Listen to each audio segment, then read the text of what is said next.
बता दें कि इस वीडियो में जो गाड़ियों का काफिला आप लोग देख पा रहे होंगे वो तेजस्वी यादव जी की गाड़ियों का काफिला है, और जो अगल बगल में आंगनबाड़ी बहनों की भीड़ देख पा रहे होंगे वो सहरसा जिले की आंगनबाड़ी बहनें हैं।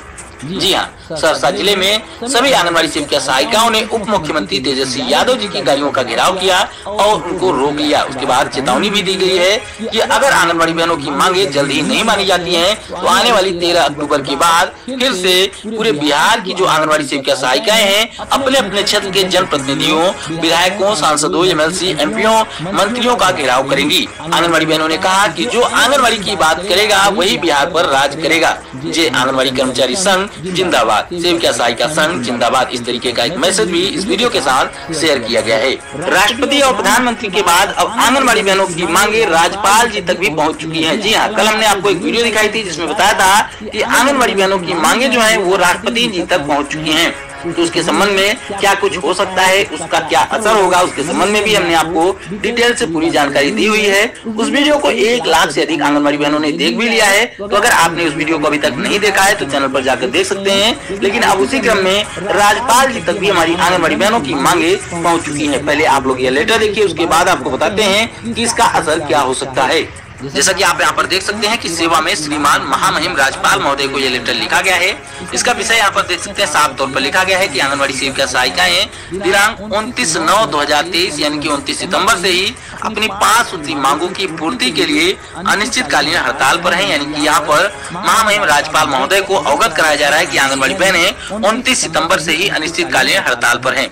उसके बाद बताया गया है, महाशय उपयुक्त विषय में सादर अनुरोध के साथ कहना है कि बिहार राज्य आंगनबाड़ी संयुक्त संघर्ष समिति के पत्रांक संख्या 17/23 दिनांक 20/9/2023 के लिए गए निर्णय के आलोक में आह्वान पर सारण जिला के सभी परियोजनाओं की जो सेविका सहायिकाएं हैं अपनी 5 सूत्री मांगों को लेकर बिहार सरकार एवं केंद्र सरकार के वादा खिलाफी के विरोध में जो है 29 सितंबर से लेके अभी तक जो है अनिश्चितकालीन हड़ताल पर है। आज इस आंदोलन का, इस हड़ताल का 11वां दिन है। इसके बाद लिखा गया कि हमारी मांगों को माननीय प्रधानमंत्री जी तक भी पहुंचाने की कृपा की जाए, यानी कि राज्यपाल महोदय के माध्यम से इसको प्रधानमंत्री जी तक भी पहुंचाया जाए। उसके आगे लिखा गया है कि प्रतिनिधित्व करने वाली बिहार राज्य आंगनबाड़ी संयुक्त संघर्ष समिति इकाई सारण भी उक्त हड़ताल में शामिल है।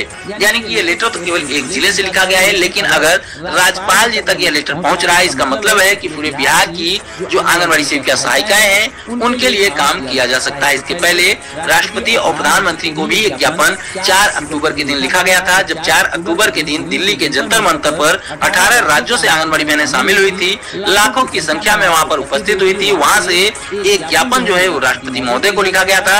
उसके बाद वही ज्ञापन प्रधानमंत्री जी को भी सौंपा गया था।